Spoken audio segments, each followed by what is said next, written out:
హోదా ఏదైనా సరే మనిషి మనిషే. జడ శ్రవణ్ ఓడిపోయి ఉండొచ్చు. 100లోనే ఓట్లుండొచ్చు. రఘురామకృష్ణరాజు గెలవచ్చు. భారీ మెజారిటీ సాధించి ఉండొచ్చు.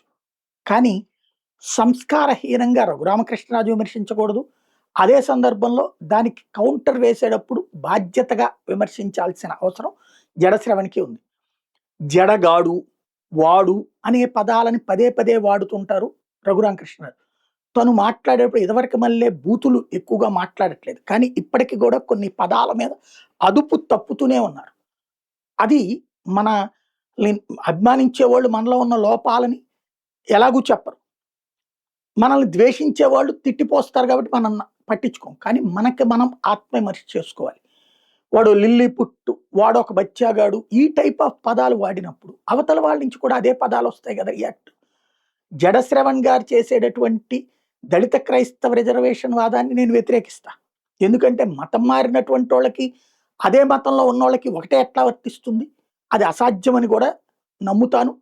ఆ దళిత క్రైస్తవ రిజర్వేషన్ వ్యతిరేకిస్తాను. దళితులకు రిజర్వేషన్‌ని సమర్థిస్తా నేను.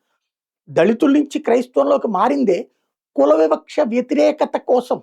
మరి కుల వివక్ష పోయిన తర్వాత కుల వివక్ష కారణంగా రిజర్వేషన్‌లు ఎందుకుండాలి? అంటే మా దగ్గర కుల వివక్ష అట్లాగే ఉంది అంటున్నారు. మరప్పుడు మతం మారాల్సిన అవసరం ఎందుకొచ్చింది?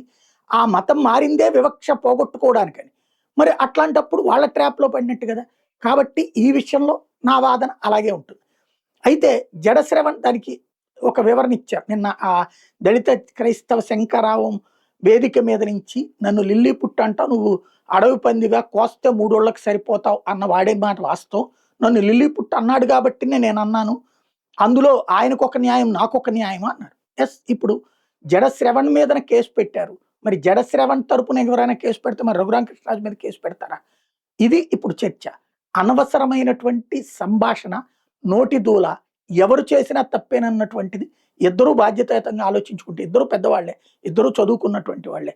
ఒకళ్ళకి ఆర్థికంగా అద్భుతం ఉంటే, ఇంకొకళ్ళకి ప్రజాదరణ పరంగా అంటే తన సామాజిక వర్గంలో చక్కటి ఆదరణ ఉంది. ఇద్దరు గూడా సంస్కారయుతంగా వెళ్ళగలిగితే బావుంటుంది.